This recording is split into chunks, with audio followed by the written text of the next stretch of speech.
Are we on? We are on.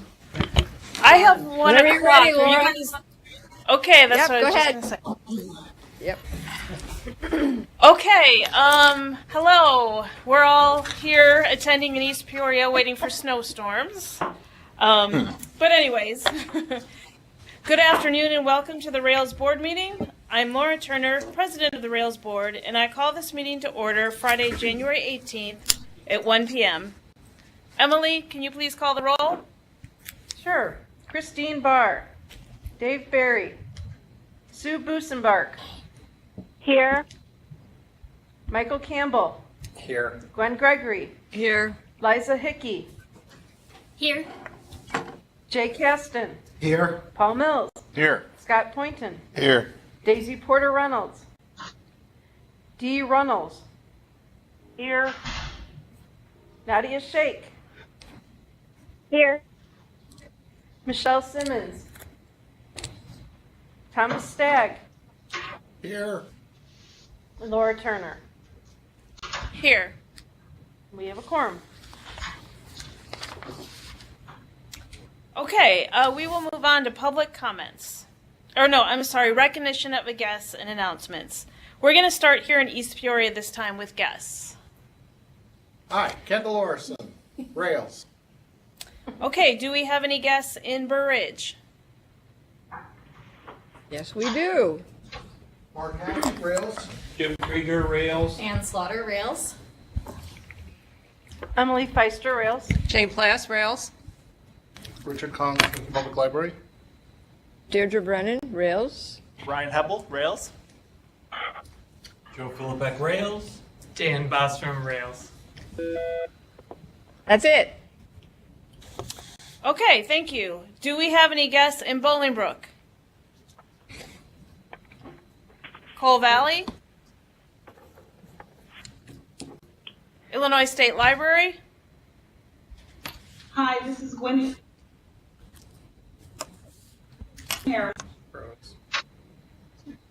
Uh-oh. Hello, Hi, Gwen. Hi, Gwen. Okay, can you hear me? thank you. Yeah, you Now kind of. we can, yes. Yeah. You kind of go Okay, Mom. in and out a little bit, so. Okay. I'm gonna mute. Do we have any guests at Monmouth College? Or Galesburg Public Library?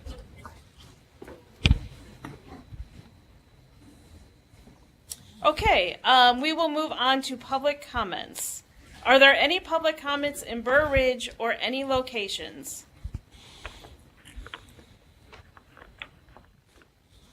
Hearing none, we will proceed to the adoption of the agenda. And for the adoption of the agenda, I'm going to ask for a motion. May I have a motion to amend the agenda so that item 10, board development, is after the approval of the expenditures to allow for Richard Kong to make his presentation? So moved. Second. So I think that was moved by Jay and second by Paul. Paul? Yes, ma'am. Thank you. All in favor say aye. Aye. Aye. Opposed, Aye. no. Motion carried.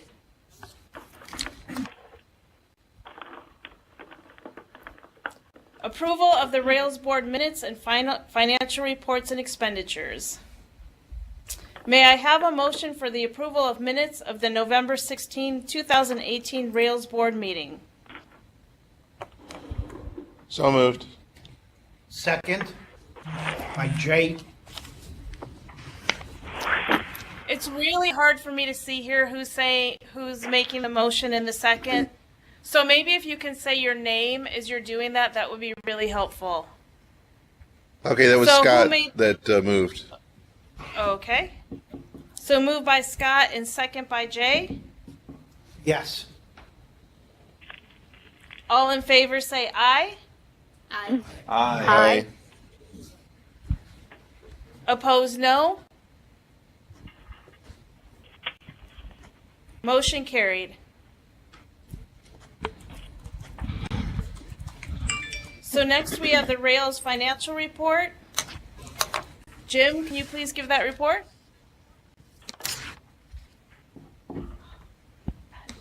Would be happy to.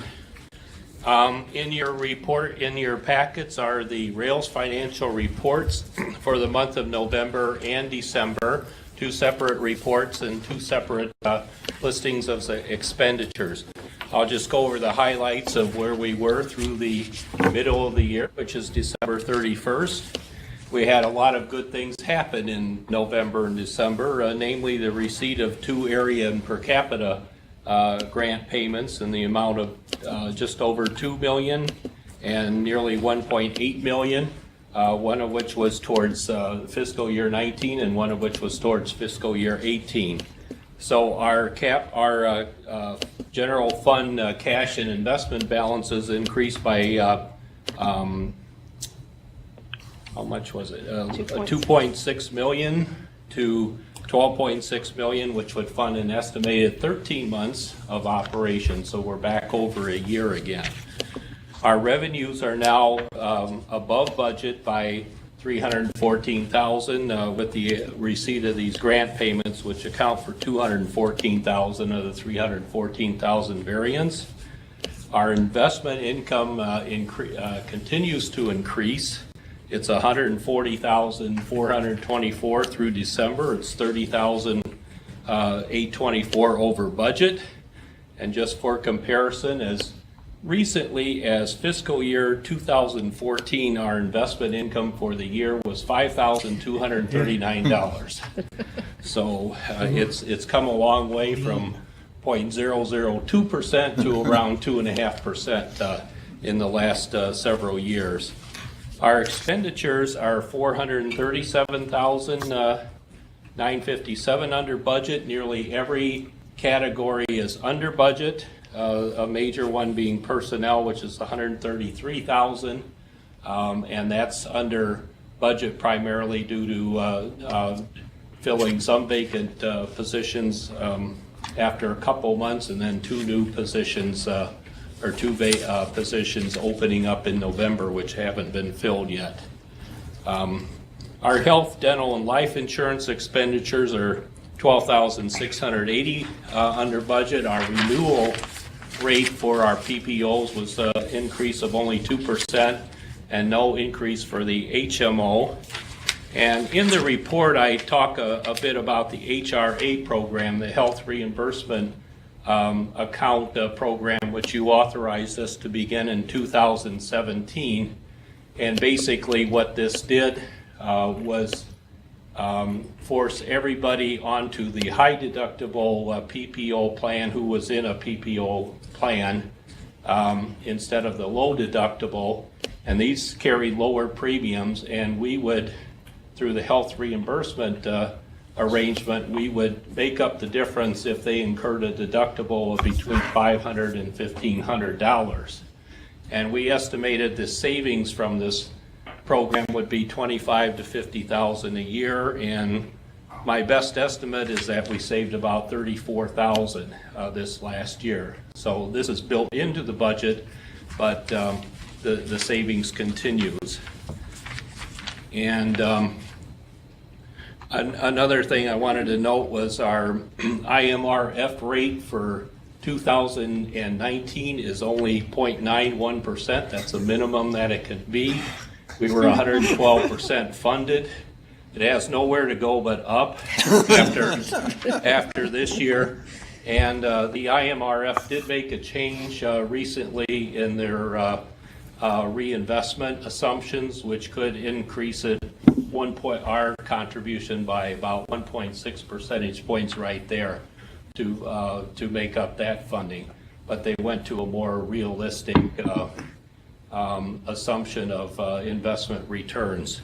And then also this last year was not too good either, and that will, on their investments, the market went down about 6 or 7%, and that will start flowing into the into our rates, but we'll enjoy it while it lasts. And that's about all I have to say. Are there any questions?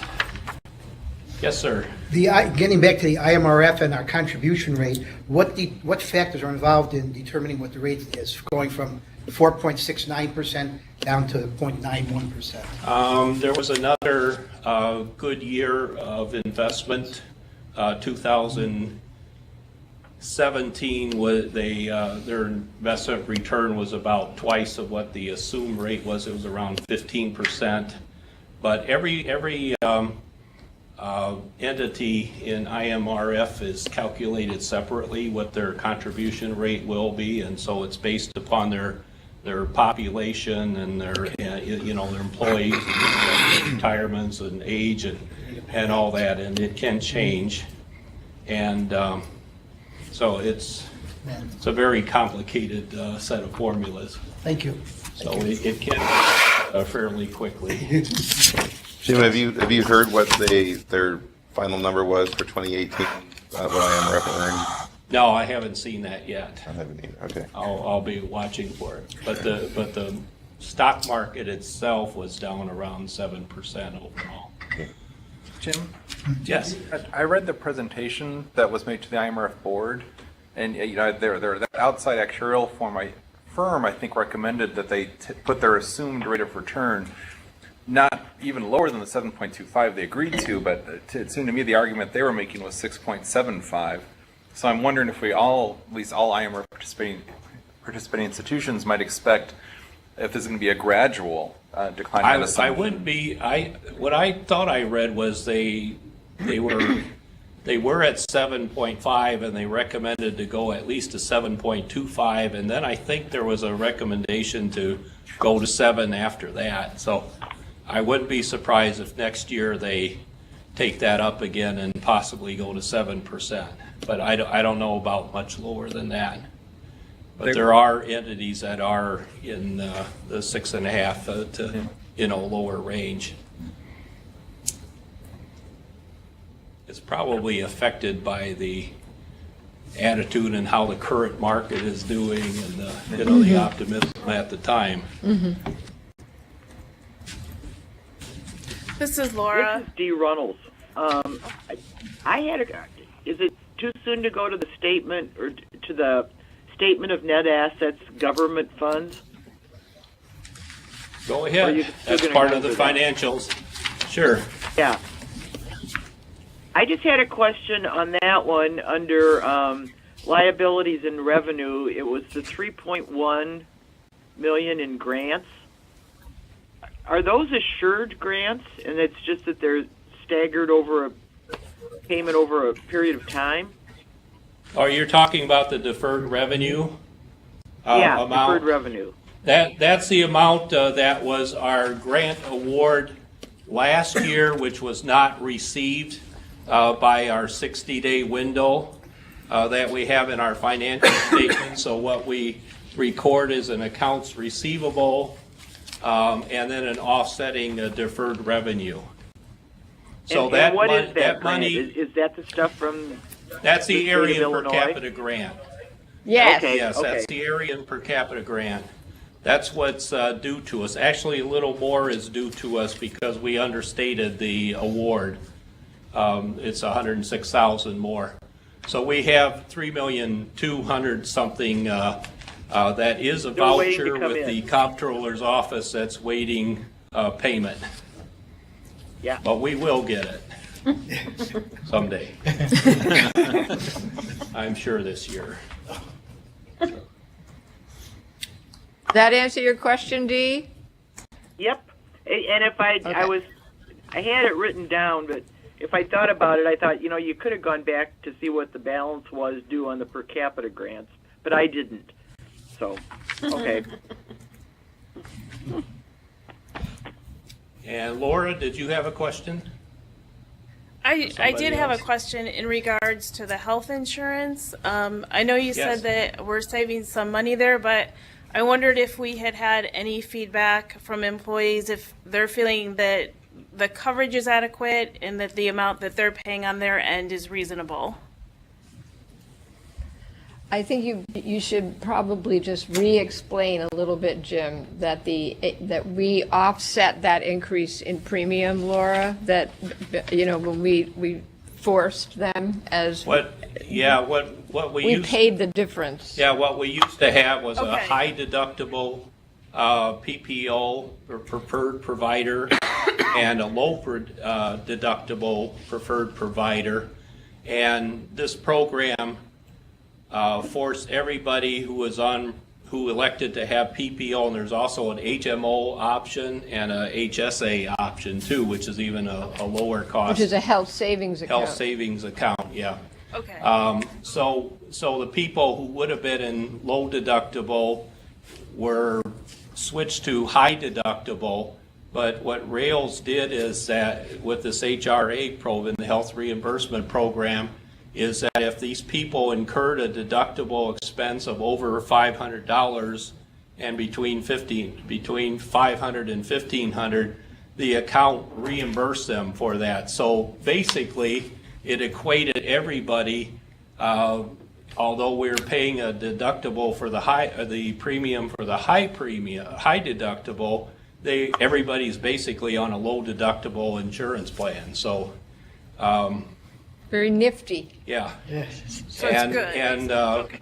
Yeah. And we had, Okay. at year end, we had 35 people in the high deductible PPO, and only 7 of these people incurred a deductible of over the $500.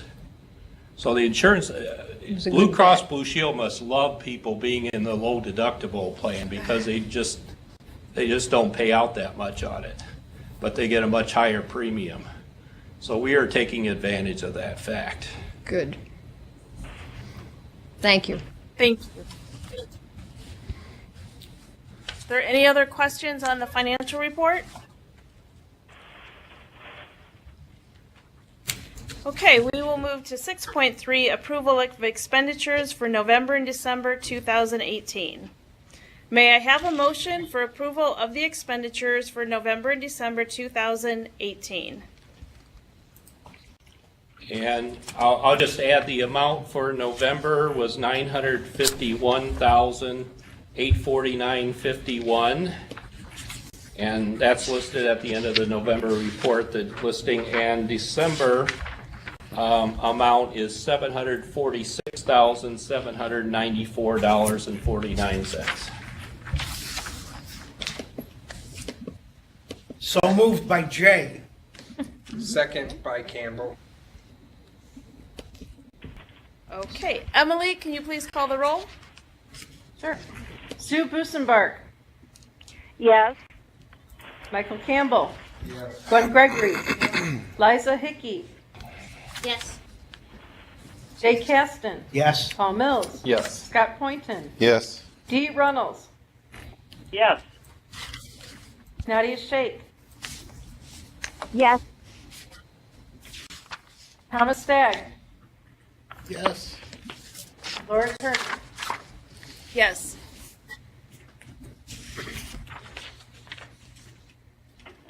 Thank you. Thanks, Thank you. Jim. So at this point, I would like to invite Richard Kahn, the Executive Director of the Skokie Public Library, to talk to us about equity, diversity, and inclusion. Thank you. Thank you very much. I appreciate the invitation to share some of our work at Skokie Public Library with the Rails Board. Thank you for joining us. Thank you. Appreciate it. So I thought what I would do is not take up too much time here, but just talk a little bit about what the Skokie Public Library has been doing internally with our staff, but also a little bit about our work in the community with the issues of equity, diversity, and inclusion over the past, say, 3 years. And then really just invite questions from the Rails board members and see if I can provide any more insights about our work. So I would say about 3 years ago, the library began to explore what we could do as an organization to be more culturally competent, effective internally among our staff. So what I mean by that is staff were having conversations about identity, about implicit bias, about racism, about just the words that we use and how we can communicate about the things that that are discussed in society. So we felt that we had a lot to do. We had a lot of growing to do in that area, and we hired a consultant to come in and help us and guide us within that area. And we formed a small committee, an EDI committee, to guide our work in that area. So really, at that point, our work really didn't involve anything that we were doing intentionally in terms of our services, our collection development practices, our anything with the community. It was really more of an internal reflective period for us. And so one of the first things that we did was we worked with our consultant to offer staff a mandatory training around EDI. And what that focused on primarily was just kind of identifying some key terms that we wanted to define for the staff so that we could all have a similar vocabulary with which to speak about EDI. So one of the terms that we really unpacked was this term, this phrase, implicit bias. And I'm just going to read a little bit from one of the slides that our consultant used, which I think will help illuminate what we mean by implicit bias. So, unconscious and automatic prejudice that operates below conscious awareness and without intentional control. Implicit bias is absorbed from the messages surrounding us and results in acts of discrimination. Because implicit bias is below conscious awareness and often in conflict with what a person consciously believes, the person is unaware of the discrimination that results from it. And that's a quote from Robin DiAngelo about implicit bias. So one of the basic kind of starting points for us has been just to acknowledge that every person has implicit biases. Whether we are conscious of our biases or not, biases are like the air we breathe. It's part of just being a human being in society. We all absorb messages, and none of us are immune from certain messages or biases. So just to acknowledge that is a starting point for us. And that doesn't mean that we're calling everyone an outright racist or anything like that. It's just acknowledging that we all have beliefs and biases, and sometimes we're not aware of them. And it impacts our behaviors, it impacts our the way we interact with others, our interpersonal kind of skills, impacts the way we view the world, impacts the way we view our work in the community. And so we just wanted to acknowledge that as a staff and really start from that point. So the other thing that we wanted to do was build off of this. We had good success with our mandatory training. And so what we did was we wanted to build off that success and really continue increasing the awareness of our staff around some of the concepts related to EDI. So what we did was we started a Word of the Month series. And what that basically is just, again, building that vocabulary so that we have a common frame of reference when someone says something like uses the word equity or inclusion or diversity. We all have a common understanding of what it is we're talking about when we use those words. So we had Word of the Month workshops that were facilitated by our trainer and our consultant. And so staff started attending those, and then we posted the Word of the Month in various parts of our staff spaces just to reinforce this concept and kind of this belief that we all have work to do, and we can all grow and learn. The EDI committee continued to meet. We continued to work on what else we could do. And so for the past 3 years, we've been continuing our work. Every month or every other month at least, there's a workshop that's offered to our staff. And anyone from our staff are free to go to those sessions and learn from our consultant and just participate in the dialogue with our colleagues. And then, of course, it hasn't remained internal, right? By increasing our awareness of EDI concepts, it has influenced how we do our work for our community. So whether that's how we build our collections, whether that's who we invite to present for programs at our library, whether that's our HR practices, or the work that we do with our community partners to serve the most vulnerable in our community. We have a better understanding of how we can meet the needs of our community. So I think it's just benefited us as an organization first, and then, of course, the community as a byproduct of that. In fact, one of the things that we're currently doing is you may have heard of the SEED national project. Schools and teachers participate in this kind of training. SEED is Seeking Educational Equity and Diversity. It's a national program where people get together for over a course of 10 months and really participate in a cohort where you unpack things related to equity and diversity.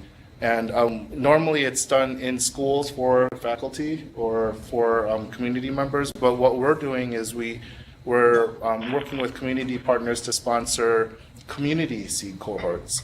So this year, actually, we have 3 cohorts going with 30 people each. So we have nearly 100 people in our community, not all library staff. We have a small number of library staff participating, but these are just regular residents of our community. Some are people in positions of power in our community and influence.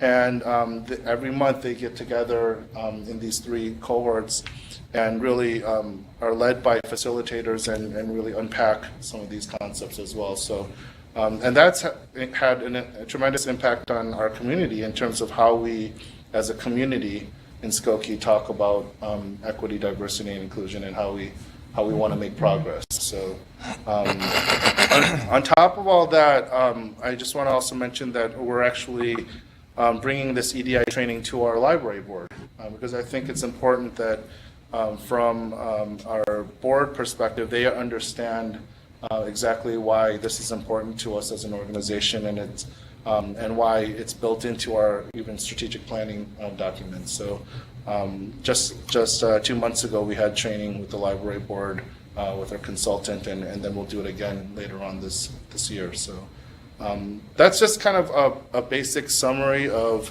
some of the activities that we've been engaged in, and the reasons why this is important to us. I guess I'll just end by saying, over the past 3 years, I think a lot of our staff have grown in this area, but we all recognize that we all have work to do. None of us will ever be a complete, perfect person in terms of this material and these things that are these issues. And I count myself among those who have really grown from this opportunity to learn about EDI. And in fact, I really have come to think of the work in libraries, of EDI work, as being foundational to any library. I can't imagine not addressing and learning about EDI and learning about how we can serve individuals in our community that have come from diverse backgrounds without really addressing who they are, what their beliefs may be, how we're different but how we're the same. So it's been very instrumental in kind of how we as an organization think about the work that we do. So hope that was helpful. I brought our EDI committee's charge, and I think copies have been circulating in the back desk there.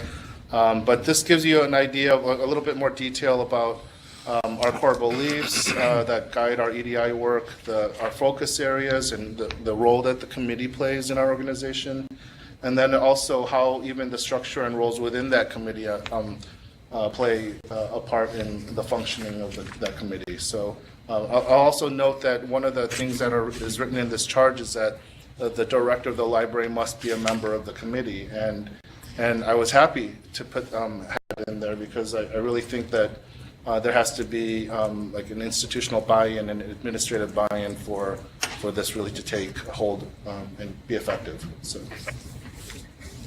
are there any questions about just anything that I covered, or any questions related to EDI and how it might fit Rails?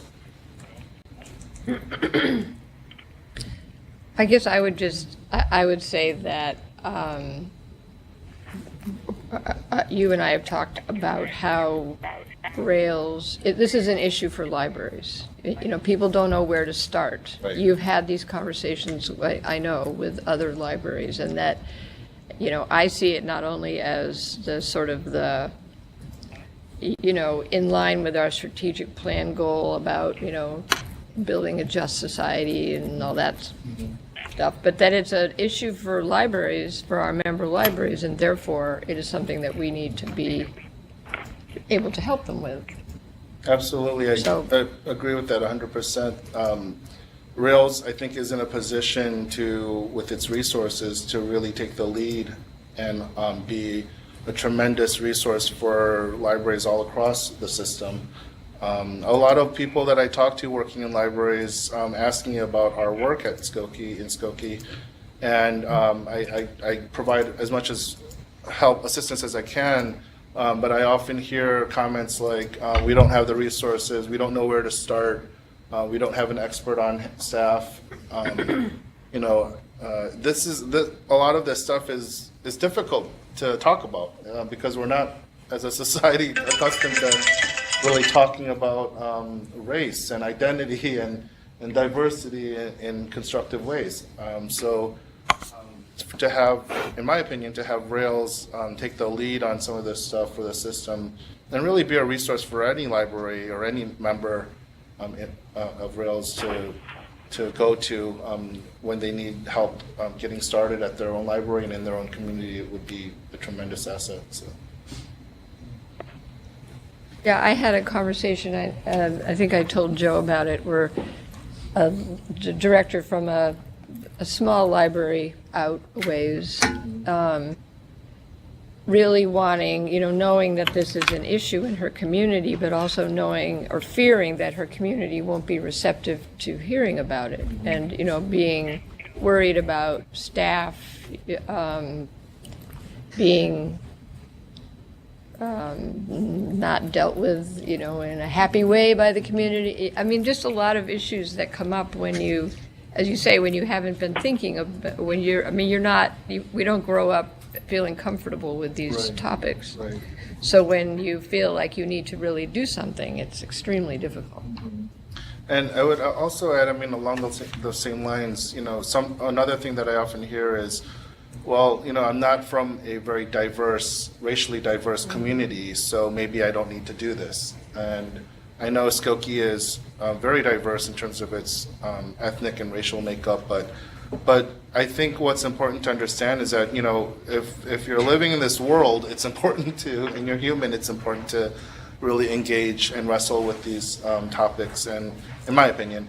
And also, diversity is not only limited to race or ethnicity, right? Can't always look at it and know what the diversity is. There are, Yeah. every community is diverse in some way, right? Whether it's, you know, gender or sexual orientation or, you know, country of origin or immigration status, you know, or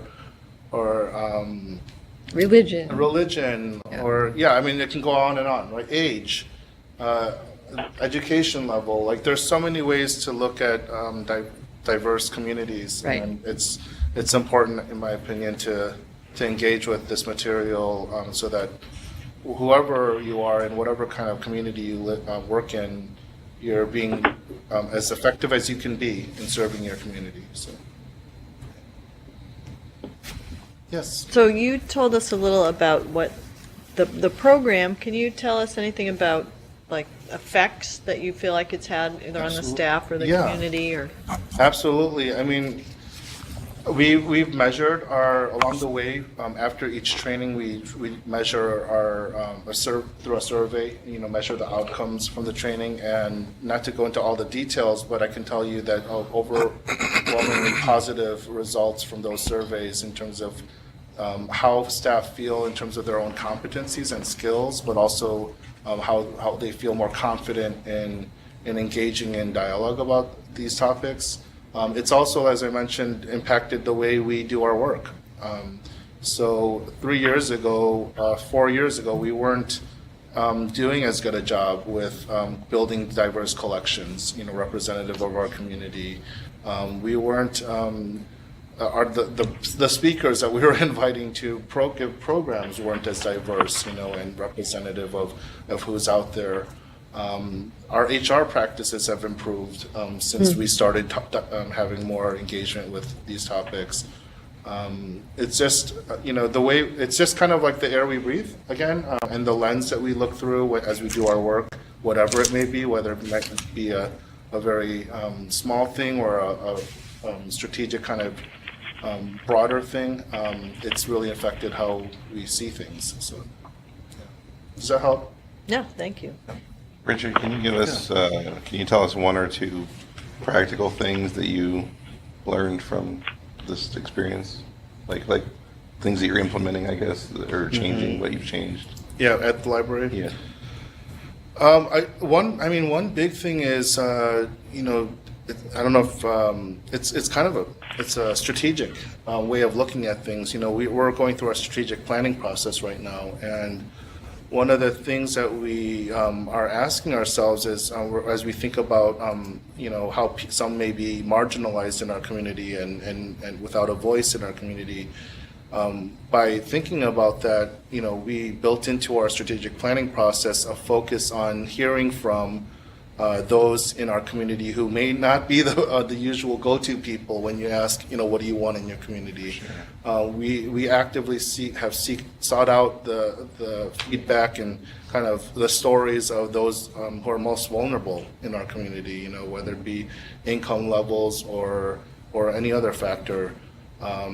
And that's really shaped the way we're seeing our strategic plan, and what we can do and what kind of impact we have on our community. So that's just kind of one example of how it's impacted our strategic thinking and processes. Yeah, it's big.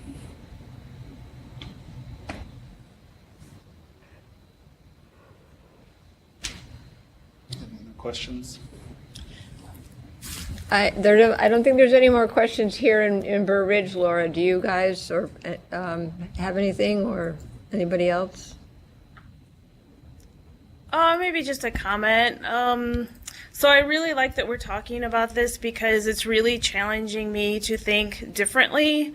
And I will tell you something that happened at our library that, in terms of diversity, because we have so many global locations, we thought we'll add lots of ebooks and our patrons overseas will be really happy because they don't have to wait weeks for these books to be shipped. So then we find out that a lot of our locations don't have great access to electricity all the time, especially in their homes.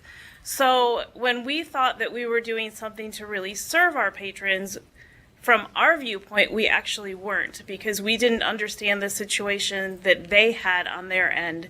So I think it's kind of, that was our unbiased thinking, was like assuming that everyone had what we have. So that's, again, it's just a comment, kind of one of my experiences with this, and just a reason that I'm glad we're talking about it. And it's definitely making me think of ways that I want to talk more about diversity in our library.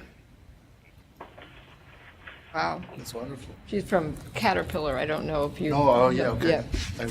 Right, Thank so you we for were sharing buying ebooks for India and then couldn't figure out why they kept asking us for print after we bought them, added all this ebook collections, and then it kind of came back.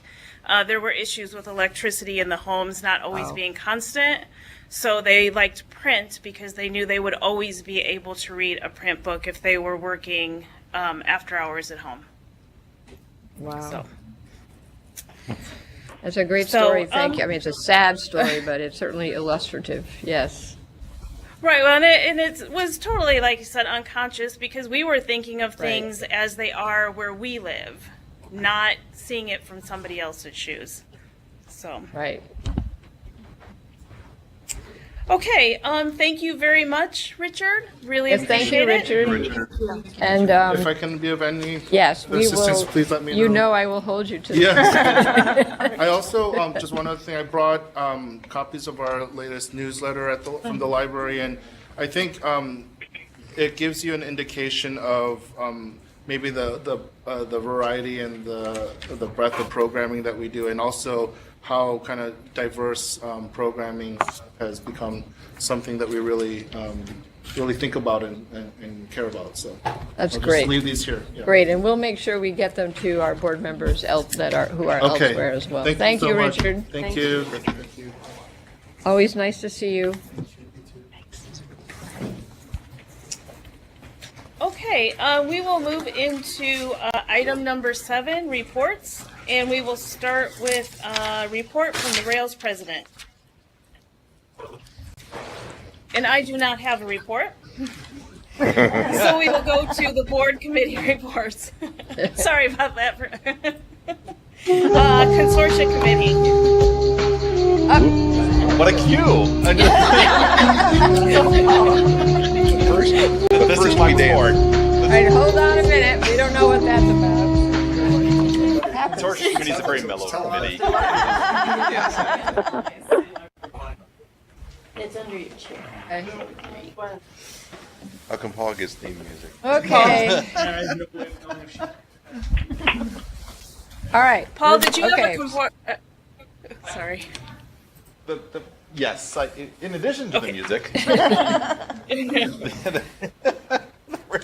Rails Consortium Committee did meet on Monday, January 14th, just this week. A good meeting, primarily discussion-oriented meeting. Had a conversation about strategic planning processes for consortia and goals. Overview of the Cataloging Maintenance Center and the services it offered, and actually the Consortium Committee got to meet Nancy, the new, I'm going to get her title wrong, the Cataloging Services Coordinator. Thank you, Ann. The Cataloging Service Coordinator, so that was great to meet her, and actually I noted she's already going to be meeting with the Cataloging Committee for the Pinnacle Library Cooperative. She's already scheduled for a meeting there, which I thought was awesome. Also had a conversation about the OCLC batch loading process and the mark of quality. Without going into too much technical detail, although I'm sure we could if everyone really wanted us to, a service that has been funded by the Illinois State Library through a outside firm to help with the maintenance of records in OCLC. The family-owned firm, both people are retiring, and in the near to midterm, we need to find alternate solutions for that. So the committee had a conversation about that.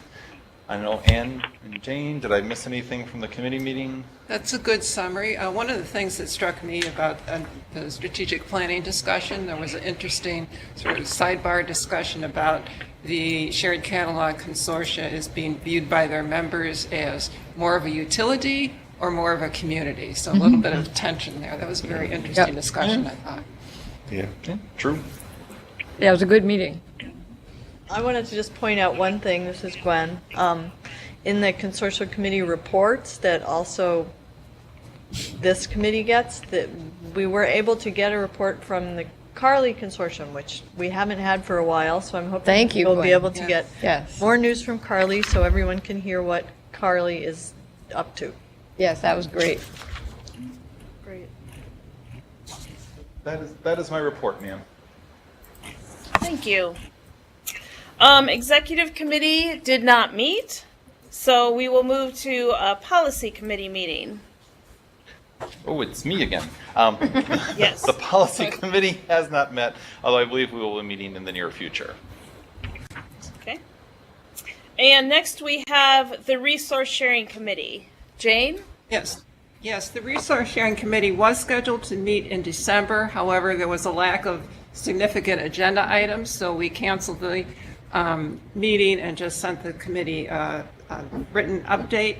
So our next meeting is scheduled for March 11th.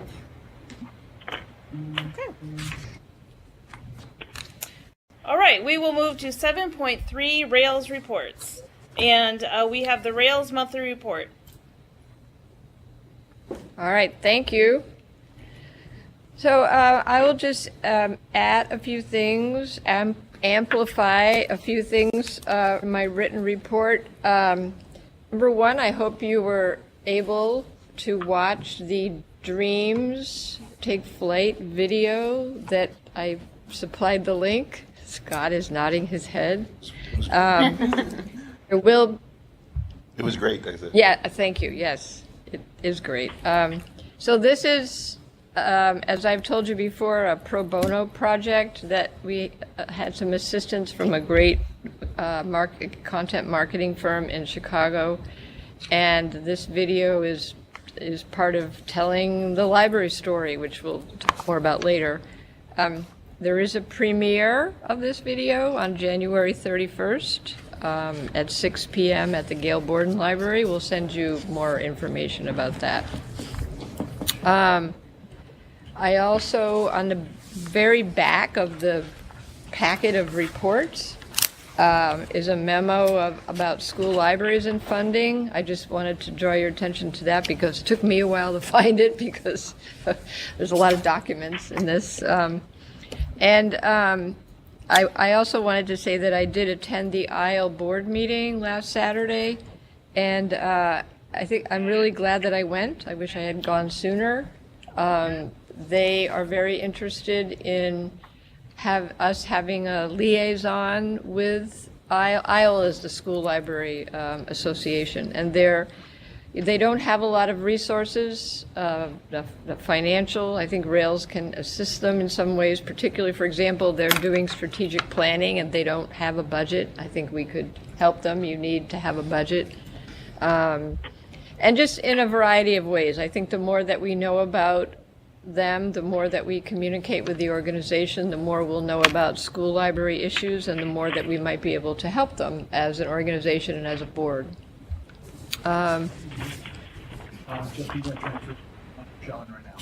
Okay, we think the state library dropped off too. They're back. They're back. Okay, and we're trying to get Michelle connected. Just so you know, Laura, Michelle's trying to. Oh, there you are. Hi, Michelle. I just appeared, so I'm sorry. We've been having all sorts of technical problems, but I am here, and actually Sarah Henderson, who is the director of the Hughes Library at Monmouth College, has joined me. So we will only be here by phone, but we are here together. All right, great, welcome. I did want to also remind you, I guess is the word, about the Illinois Library Association legislative meetups that are about to start. I know Gwen's been very involved in the Chicago one, right? That's happening. Is that February 1st? That's one of the first ones. I know the board is interested in advocacy. We're going to talk about that later on. So that is obviously an important piece of advocacy. And then just one other just kind of fun thing. We were talking the other day internally, and we would like to name our meeting rooms, like this one, instead of calling it the main meeting room or room B or room A. We thought it would be more interesting and, appropriate if we came up with some names. Of course, I immediately thought of the Hugh Atkinson room, but so I think we'll maybe develop a list of suggestions and bring them to the board, and you can talk about them. Just a pleasant thing to do. So that's all I really wanted to add to my report. I'm happy to answer any questions.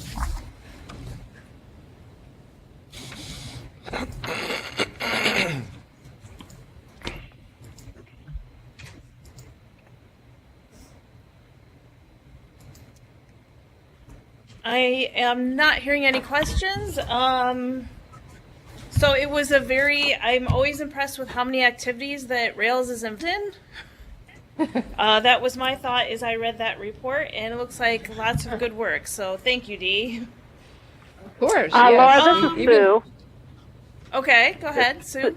Sue, I just wanted to comment. I thought it was really interesting, the update on the Explore More Illinois. I think that is really exciting news with participation.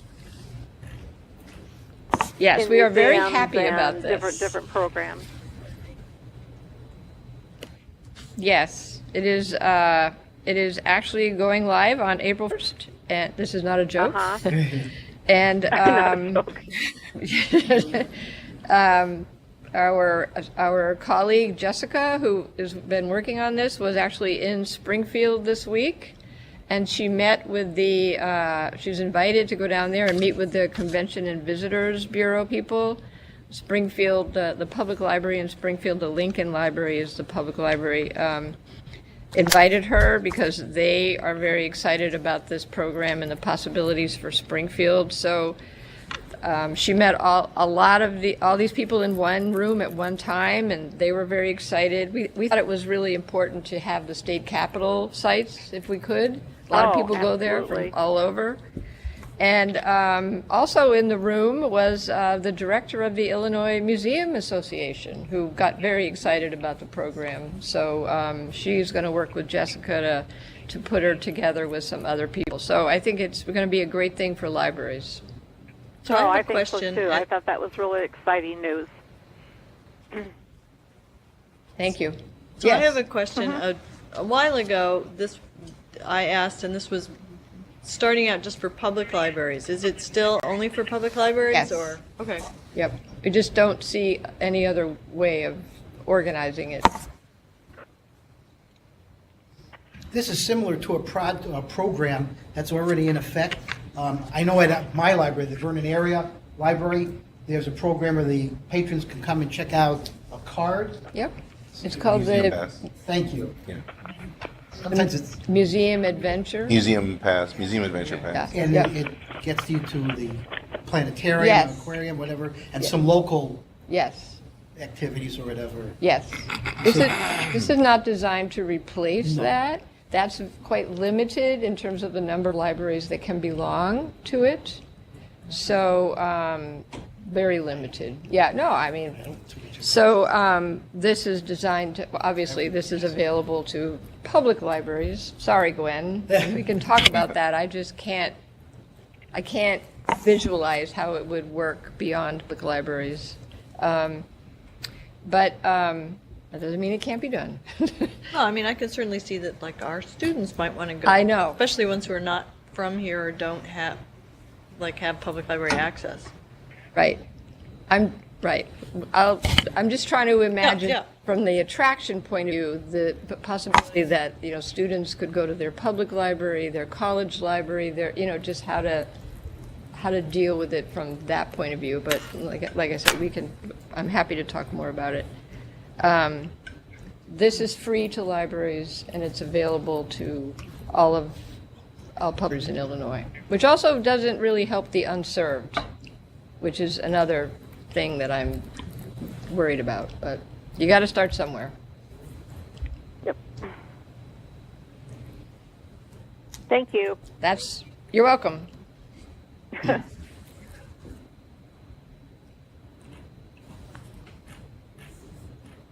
So related to that, so I'm just thinking about my students at my university.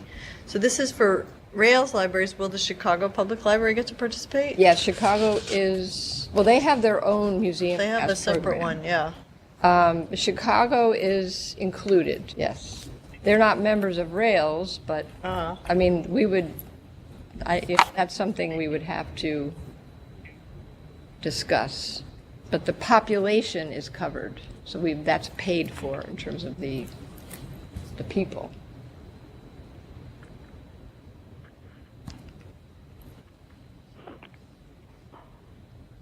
That's it for me.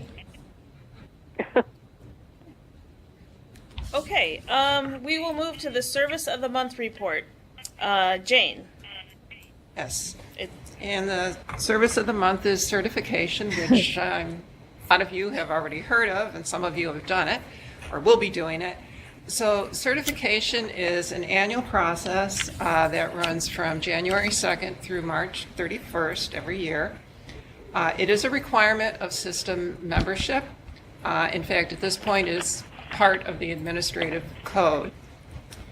And it has several benefits in that it helps keep our membership information up to date, ensures that our member libraries are, maintaining, meeting the requirements for system membership defined in the code at this point.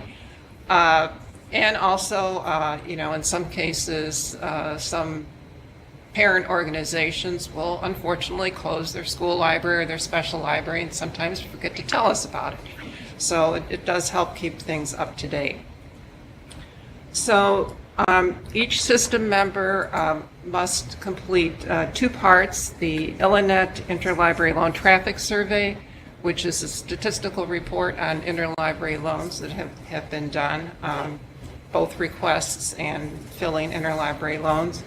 And then there's an online certification portal with some basic questions about related to system membership requirements. So certification is at the agency level. So for public libraries that have branches, it's just one certification.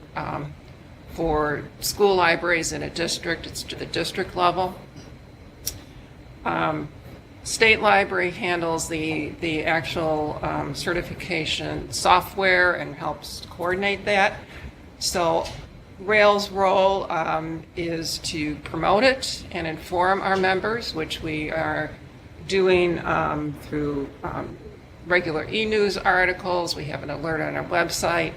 As we get a little deeper into the process, we will be doing some individual follow-up and email blasts to libraries that have not certified. And we also provide assistance as needed.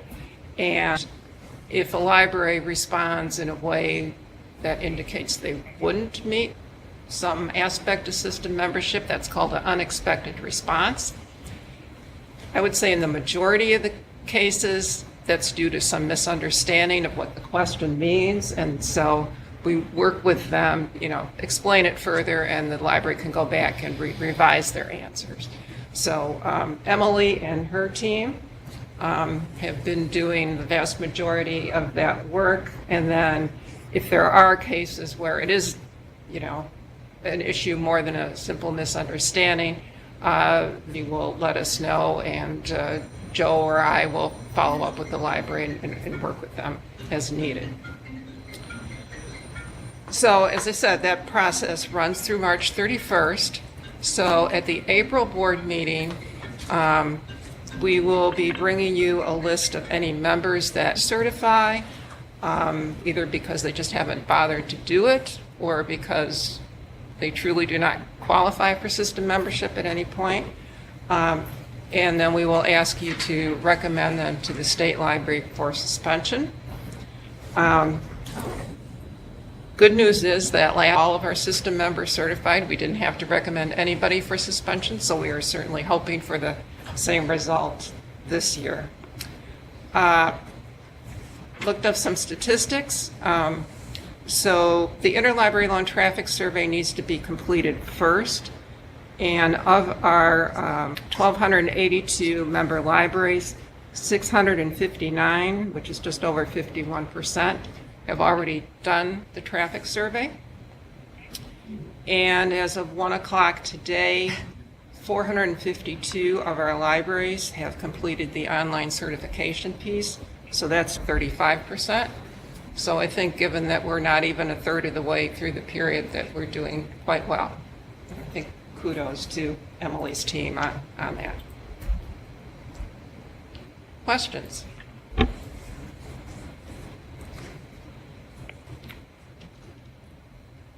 Was last year a real rarity that everybody certified, or? I think that was the first time that happened. The first couple years, there were quite a few issues because it was new to everybody. Libraries weren't used to doing it.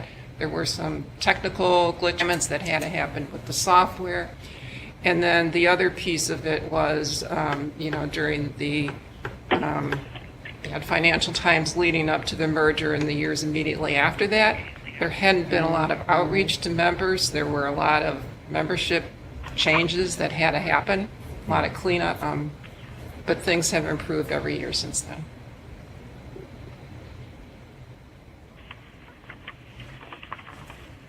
Any other questions?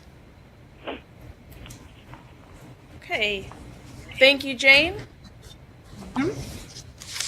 We will move to 7, and that is the report from the Illinois State Library. Hi, can you hear me? Yes. We are having technical difficulties, so I apologize. There is no report today from the State Library, but I just want to say thank you to Jane and her team for all of it that they're doing towards annual certification and helping us with the Illinois Interlibrary Loan and Reciprocal Borrow and Statistical Survey. Thank you very much. I inherited the annual certification piece from Pat Bowles, and so it's been really nice and nearly seamless. So thank you very much for all of your efforts. That's my report. Thank you very much. Thanks, Gwen. Okay, we will move to item 8, new business, and 8.1, helping libraries tell their story. This is discussion only by Dee. Yes, thank you.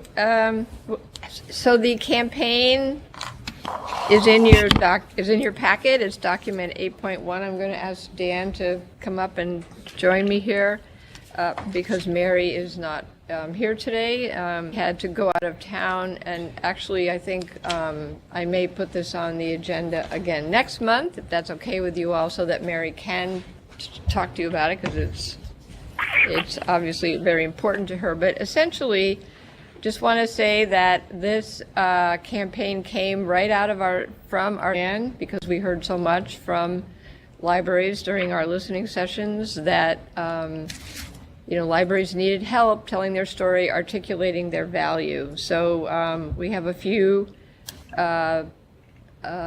goals in mind and some process, which I think Dan is going to tell you about. Yeah, as Deirdre said, this is something that we've heard from members, both, from the feedback they've given us just anecdotally when we're meeting with libraries out there. Our plan is, it's a year-long campaign. We're still very much in the planning and information gathering at this point, but our hopes are to have a website where people can access resources. There's also going to be a big outreach effort on our parts to get libraries to contribute materials. We know that a lot of you are already doing this type of thing in your library and have ways that you're articulating value to both your community and your stakeholders. And we want to hear from you. We want to incorporate that into the campaign. Our first order of business is to do a survey, which you will probably be hearing from Rails very soon about that. And then, we'll start to kind of do those as we get further along. And the survey is to find out what libraries need so that we can help them. So, like I say, I think it's clearly a need, and we'll see what we can do to be assistive. So there's an election in April. Can we use that video? Of course. We need to find a way to mount it on. Yeah. We're in terms of the video. The Dreams video, which is very short, it's about 1.5 minutes, and it's in Spanish and English, and it's designed. We're going to give it to audience. You can put your own tagline on the end. Cool. And it's about if you haven't watched it, it's about a young boy, maybe 6 or 7, goes, he's in the library, and this magic happens between him and a librarian and books, and it changes his life. All that in 1.5 minutes description. Yeah. So yes, that's exactly. I think we're going to show it at the meetups. But yes, and that's the beginning. It's one of the ways that we want to be helpful. It has struck me that us doing something like that and making it a library is really great. We should do more of that. Huge. Yeah. Yeah. So I mean, I hadn't thought of it that way, but it was. Since we invested no money in it, it's an amazing return on investment there, I think. So, anyway, so obviously we're interested in your feedback too, in terms of what your libraries need.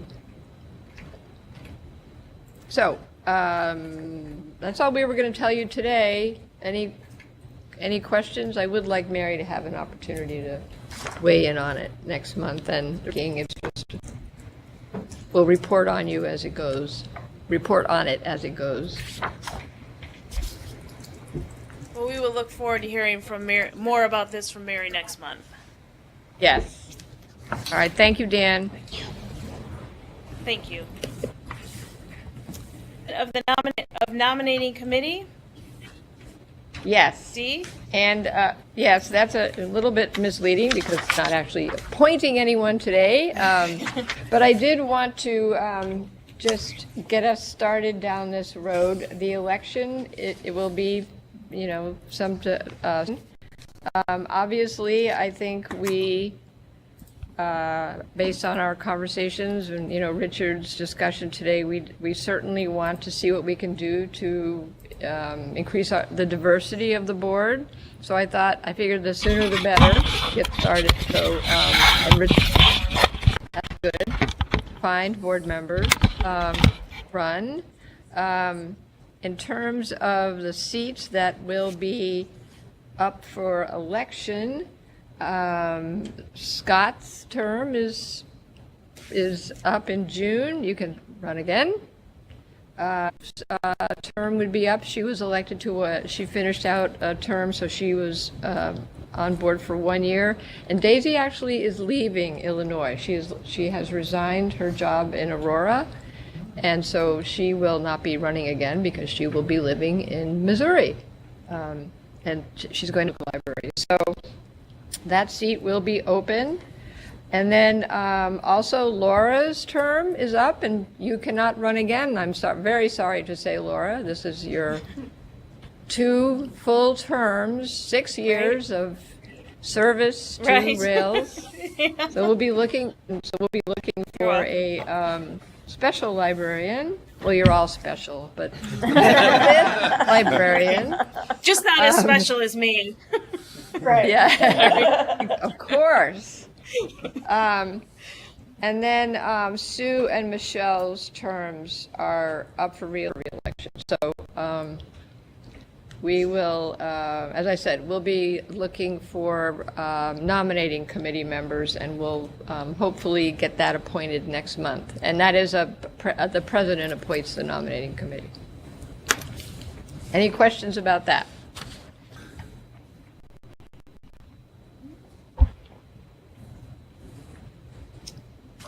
Hearing no questions, we will move on to item 9, unfinished business, and 9.1, staffing changes and revised organization chart. This is a discussion and an action requested to talk about this. Yes, thank you. So as we reported to you last meeting in November, a long time ago, we were contemplating some changes in staffing. And so this agenda item is about that. It's also about minimum wage increase. So first of all, staffing changes we have done exactly as we told you. We thought that was the way that we should proceed, which was to combine the responsibilities of the former director of membership sharing with the responsibilities of the resource sharing specialist into a library resources and program manager. So that position will oversee, not surprisingly, library resources and programs, and developing them and managing them, very much focused on resource sharing. So things like Explore More, eRead, BiblioBoard, those, the resource sharing programs, and all the cooperative purchasing that we do, that's what this department has been doing. But they've also been doing a lot of the related to library cards, non-resident. A lot of it touches on resource sharing, because everything we do touches on resource sharing. So we are trying to clean that up a little bit and have moved those consulting issues over into the consulting and continuing education department, bailiwick, and are adding another. So we'll have 2 CE consulting and continuing education specialists because of the greatly increased need for training, as well as this consulting piece. So that's those are. So that's 3, and then we are going to add a data coordinator and research analyst just because of all the data we collect, managing that, coordinating it, it's very dispersed now, and I think it will be more efficient if it's led by one person. If we do that, we'll have somebody on board who knows how to, and is responsible for actually analyzing the data, which will help us with telling the library story and the return on investment questions that we get. So those are all the reasons for what we are doing. So happy to answer any questions about that right now from anyone. They are posted. And then we are, the board approved an increase in our minimum wage to $14. We're trying to be a little proactive here, although it seems like the governor has already overshot us because he's talking about $15. But I don't know, Mark and Jane, we've talked about this a lot. I mean, we know that we're competing with McDonald's and Amazon, whose wages are higher than that. And obviously, most of these positions and I don't want to. We need to be able to attract and keep good employees, because that obviously we do just in any case, but it's very hard at the lower salaries will help. There's some financial information there for you. Obviously this costs a little bit, but we think it's worth it, and we are recommending that we make the change in the base wage for delivery, because that will line up with some changes we're making to the way we do delivery, which will affect the actual wages that some of the employees are getting, because they won't be working overnight when they get a differential, night differential. There's a lot of moving pieces to this. I hope I'm explaining it adequately. Essentially, we've restructured and to align the staffing with the projects that we need to do, and we're suggesting an increase in the minimum wage because we think it will help us to attract and keep staff. And so we have provided you with the revised organization schedule, which is the board's fiduciary responsibility and authority to approve. Questions? You have recommended $14 per hour for the drivers. Yes. Governor Starting. Starting, okay. Governor Pritzker, you can contribute. Well, to Governor us. Rauner never did, so No, I don't he's- know that Governor Pritzker will. You have a chance. And he signed the law that will go into effect, making the minimum wage $15 an hour? I don't know that it's a law, but No, it's, it I think hasn't he's, passed yet. but That's he's, just his he's. intention. His intention. Oh, yes, I see where you're going. I apologize. Okay, I'm with you. Deirdre, I have a question. Yep. I guess it's kind of philosophical, but as geographically large as Rails is as an organization, has there ever been thought, or is there any strife about, one salary scale, because it's got to be more Valley than it is in Burr Ridge or or Bolingbrook or whatever? It's a very good question, and I think, and I wasn't here when it was dealt with very specifically, but that was, I believe, discussed early on. I think I can certainly see where it makes sense, some sense geographically for a workforce that we're trying to Sure. tell them that we're one workforce, and Right. I don't. Yeah. That would certainly. Sure.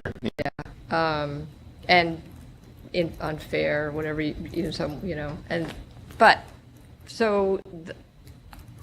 there is no question, but that it is more expensive to live around here than it Right. is in Coal Valley. I mean, whichever kind of model you use, there's going to be somebody with Yeah. yeah. We saw that very much when we combined the organizations. Sure. That there was a lot of inequity. I don't know, inequity is not really the right word, but variation. I mean, it Yeah. wasn't the staff's fault. That was just the way it was. Sure, yeah. I'm not advocating for. Yeah, I mean, obviously, we're not the only people who deal with it. I mean, Caterpillar's got. Sure, right, Yeah, right, you right. know, but it is an added thing for us. Right.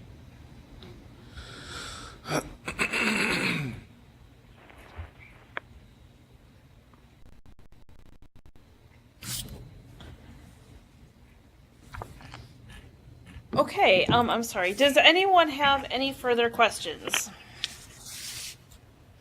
No? Okay. Then may I have a motion to approve the revised compensation schedule and new organizational chart as presented? So moved. Second by Jay. Nope. That was moved by Paul. Sorry. Okay. Everybody knows. Okay.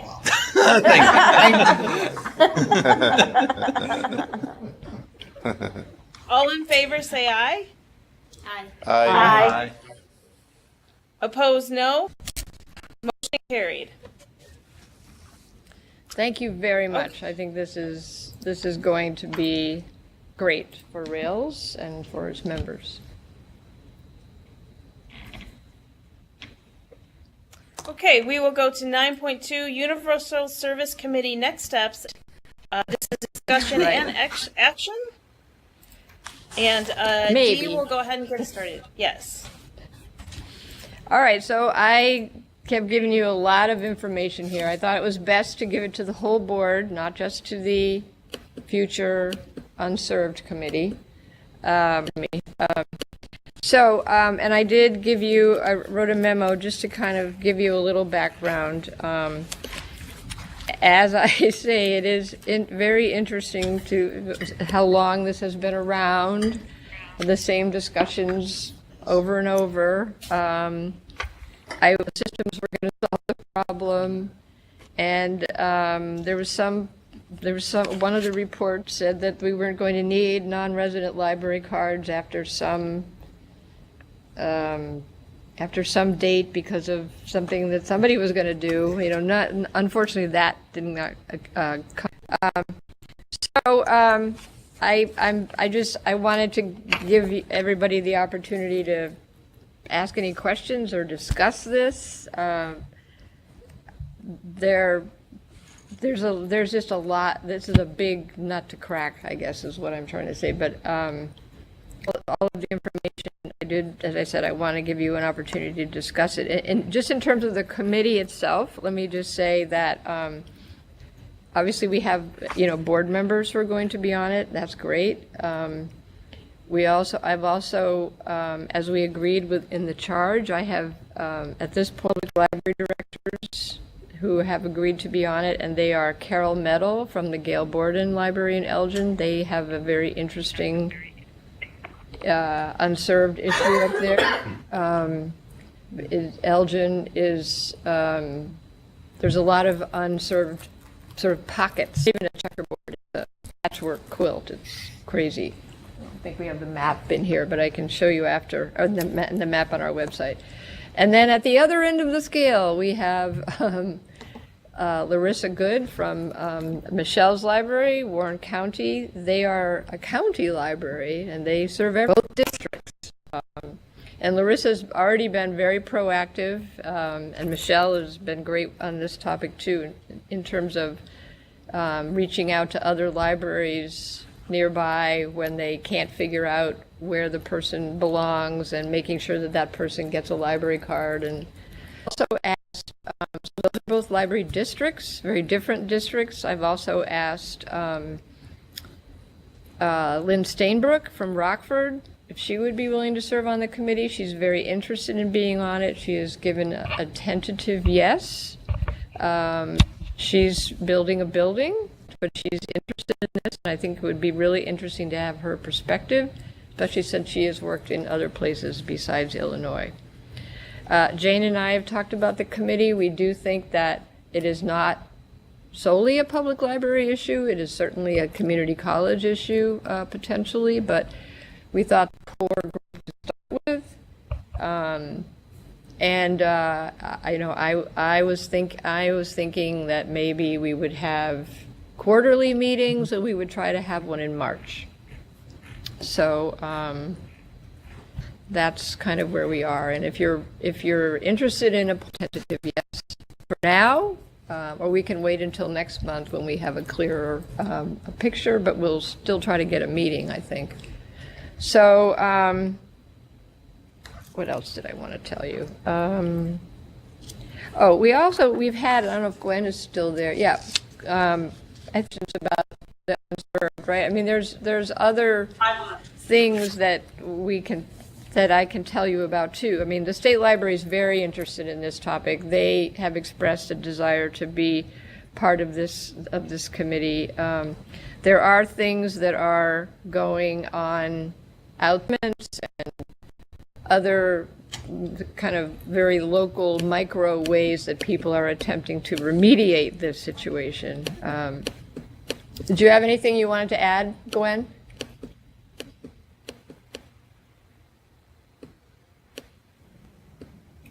Did you ask? I was just wondering if you had anything you wanted to add about the State Library. We are still very much interested. I've got a big folder just waiting to shake off the dust and get back involved in this. So yes, I'm glad to see this happening again. It's always a big folder about this. Anyway, that's kind of where we are right now. So I wait the pleasure of the board on this. So I just have one question. Yeah. Yep. So at this point, the core group, is it just public library? The librarian. This is Dee Runnels. I'm an attorney. Right. Dee's on the board. I mean, Dee's volunteered. I think Sue also, and Dave Barry are the 3 board members. I mean, do we have any librarians representing non? Okay. As I said, I think it's mostly a public library issue. It is. But we are happy to, if you think that would be beneficial for us to, look at the non-public. Well, so it just seems to me like, I'm not an expert on this issue, but there was discussion different times about the community colleges and how, what their service areas are and that kind of thing. Yep. So it might be good to have someone with that kind of input as part of the group. Okay. I mean, we the students are the ones that have access to the community colleges. Yeah, the issue is, this is Scott, the issue is the community colleges cover every square inch of Illinois. They're those districts, they cover everything. But a student of an unserved area, so if the community college is part of a catalog consortium, then the student, kind of through the fact that they're a student at the community college, is gaining access to public library collections without paying any public library taxes anywhere. That's the age-old issue.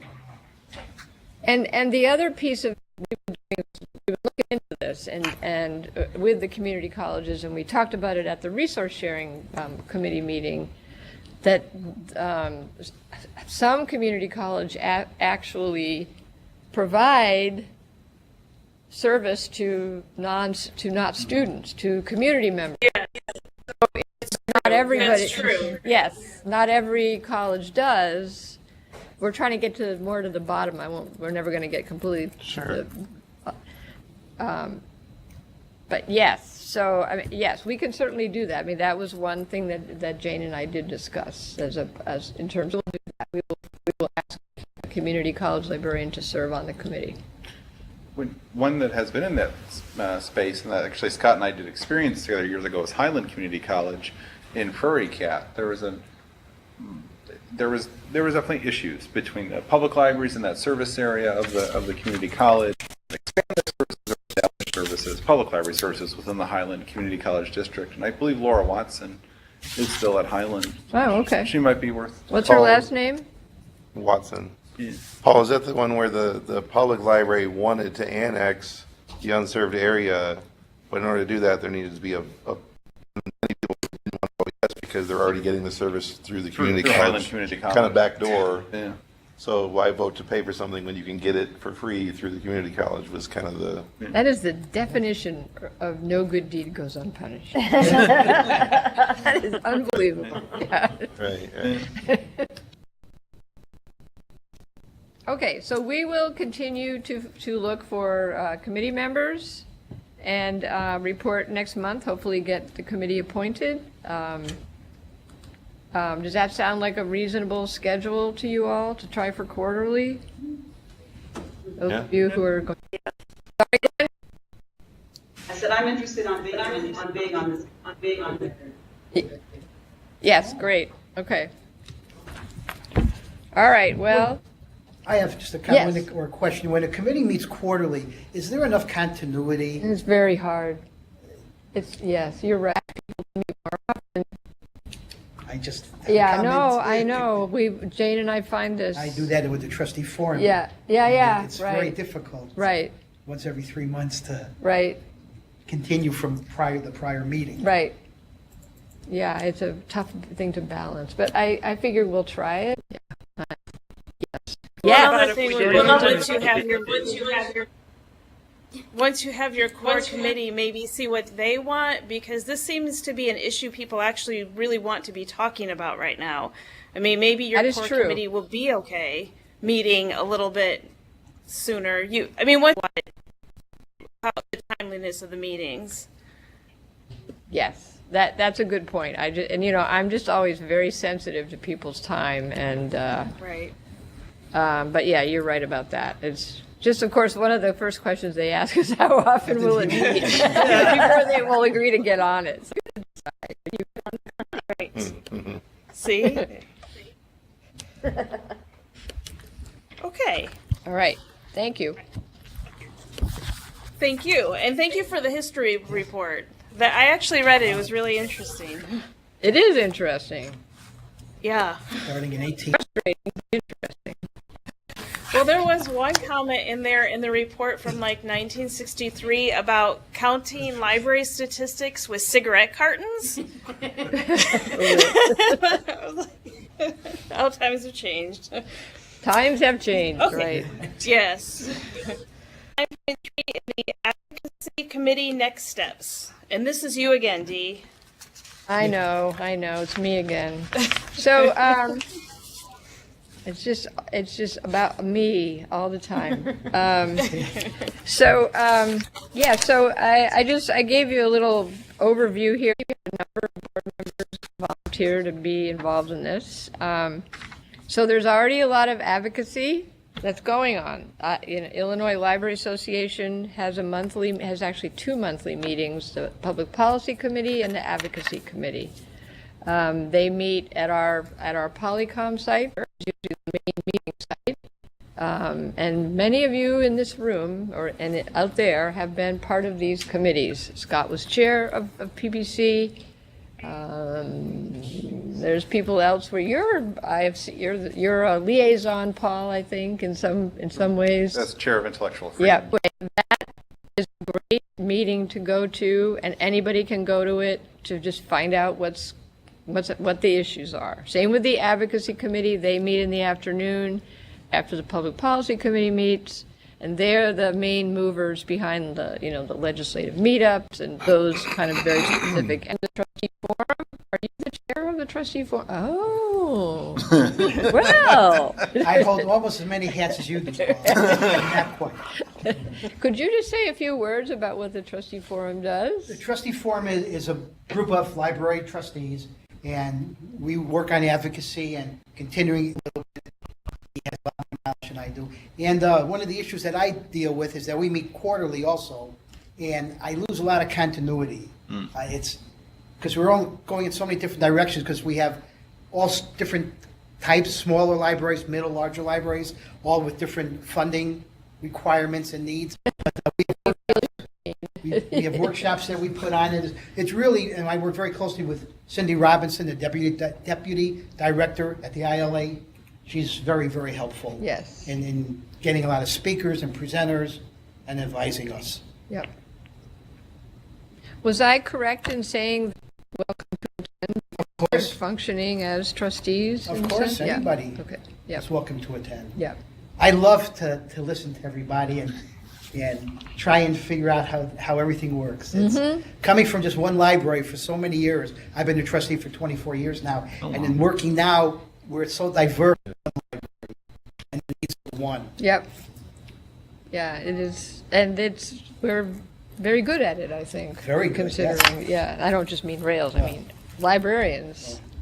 So, and then, different types of libraries have different, IACRL is ILA, there is the ISLE, which is the school librarian, which I went to the meeting last week. Well, I would say IACRL is, as part of ILA, basically has to go through ILA. Like we're not supposed to do anything on our own without ILA approval. You don't sound happy about that. Well, no, just note about the higher education funding, but ILA said that has to go through us, and you have to make it conform to our policies. So we didn't kind of go off on our own with that. Was it always a chapter?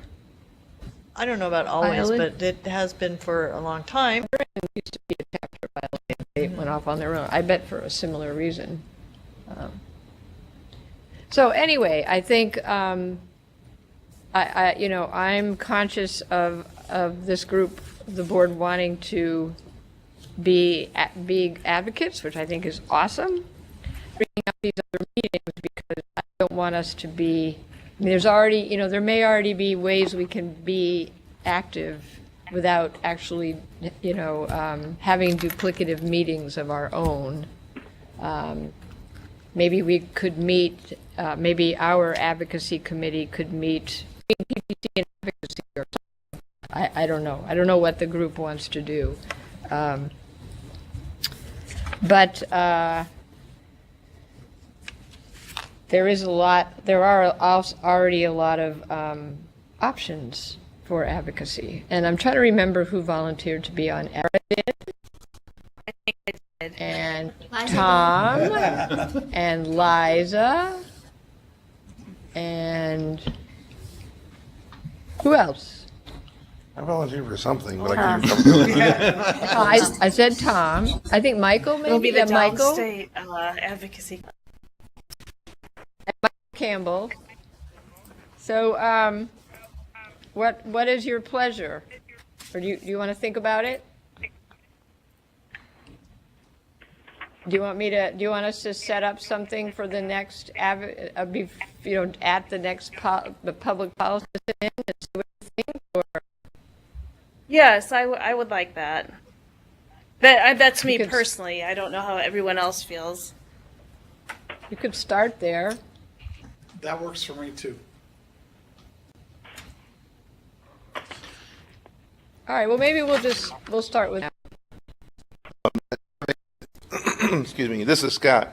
Having served on PPC now for, I don't know, five or so years, I think one thing that could work really well with this endeavor is the PPC struggles with getting needs for to get people to tell us what type of legislation we could introduce on their behalf. And it's such an amazing service to be able to have, ILA and this committee be able to just take that and make it happen and run with it. It's not a guarantee that it's going to pass for legislation.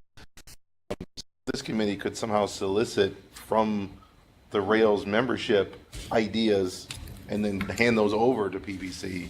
That would be an amazing development for the PPC and committee and ILA both. Yeah, that's a great idea. Yeah. I will get communication out to you all and some more information about PPC. I can tell you that one item that I think will be on their agenda next month, I hope so, is the census. The census is going to be a big deal in 2020, and I think that's exactly the kind of thing that as residents in Illinois. So, all right, thank you. I'm done, Laura. Unless anybody has any questions. Nope. Thank you very much, Dee. Yeah, well, strategic plan revision and report, and I think this actually is you again, Dee. It is, I know.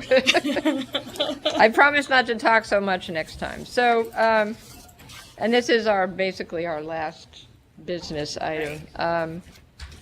So it's such a that we should have an objective related to universal service. I don't know how that got missed, but anyway, so we've added that. So I hope you'll approve that. Sorry about that. And then there is also a progress report that we do this on a regular basis. Haven't done it in a while because we were redoing the plan. And as you look at it, you'll see that there's three columns: strategic plan objective, plan of service goal, and then accomplishment. So the plan of service is what we tell them based on not their direction, but their priorities, their guidelines, what they expect us to work on with the grant that they give us. And the strategic plan tends to be, I would say, broad, very much as you go through it, you can see very much aligned, and they both kind of learn from each other. So I don't know if you want to talk about it, especially right now when there's a snowstorm brewing, or if you want to talk about it next month, or if you want to not talk about it. In any case, I think that you can certainly, and I'm a big believer, and I really appreciate Mary writing these reports, because I think, although everybody contributes, she just kind of puts the shell together, and a big shell it is. But I think it's really important to be able to tell you and the members, here's the plan, here's what we're doing. And, our hope, one of the reasons that Mary and I got excited about evaluation of service is that it'd be nice to be able to have another column that, at least in some cases, had impact, like the question that you asked Richard Scott, and the result. We hope maybe our research and, our data person might be able to help us with that. Because again, this all goes back to, telling the story and explaining why libraries are important and helping to develop libraries and get more money for libraries. And answer any questions. And again, I please approve the objective related to universal service, which is in goal 4 on page 6. I hope this will be the last addition to the final. Before I ask, well, does anybody have any questions? I think maybe my preference is we just take a vote for the piece that we add the one objective, and then we get how everyone else is feeling. Sure. Fine with me. So we're looking for a motion to approve the addition of that objective? Yes. I would. This is Scott. I would make that motion. Second, Gwen. Oops. All in favor, say Aye. Aye. Opposed, no. Motion carried. Okay. If you would like at a future, next month, maybe we could focus. I could focus on a few things, and sure, if that would be helpful. In all your free time. Yeah. Okay. I think that would be good. Yeah. Okay. And I do like the idea of adding the impact column. I think that was a really good idea. Yep. On the agenda for next month. Yeah, okay. Yep. Okay, item point 10, board development. We've already had our presentation from Richard. So we will move on to number 11, Rails board member reports. A member that has something from the library and would like to share with the group is welcome to do so. So, anyone have anything they'd like to share?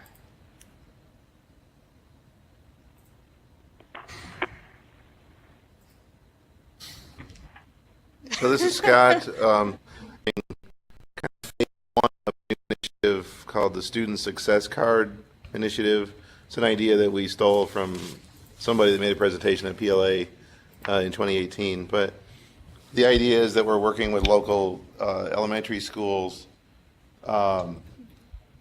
in which they will be registered in their school for the next school year. This is going to launch in fall of 2019. So every student that is registered in those schools, the school is going to collect the data that we need to issue library cards and then kind of compile that in a spreadsheet and give it to us electronically so that we can then Great. Yeah, it's a way to get a library card into the hands of every student. We started with, we have many school districts because they did not consolidate in most of our district. So we have many different school districts. So we just picked 3 just to get started. The following year, those 3 superintendents to be advocates for us to talk the rest of the superintendents into doing the same thing. So we would hit all the schools the following year. But That's great. yeah, we're pretty excited about it.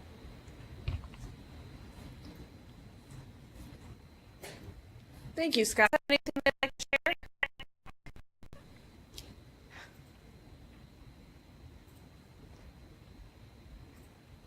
Okay, we will move on to item 12, agenda building for the next Rails board meeting.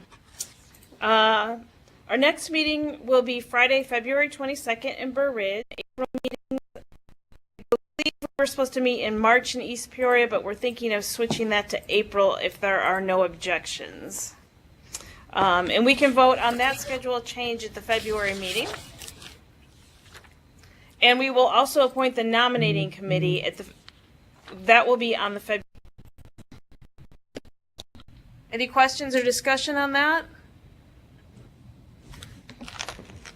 One of the reasons that we were thinking of changing the meeting, the March, April, just so that April would be in East Peoria, is that at the very least, Joe and I have to Friday night because of LA.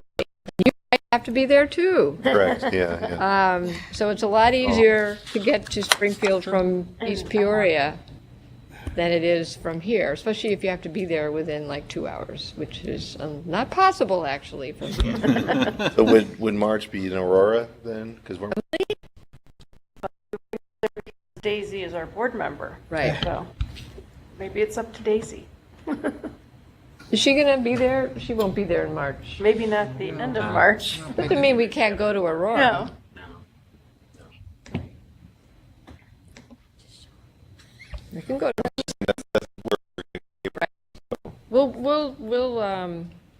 We'll decide next month, but we'll figure it out before we meet in February, and so that we can bring you a proposal.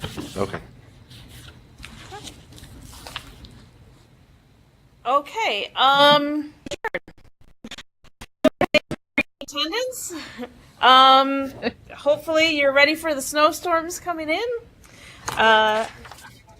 Again, thank you for your attendance, and I adjourn this meeting at 2:47 p.m. Thank you, and see you next month. Thanks, Laura. Bye.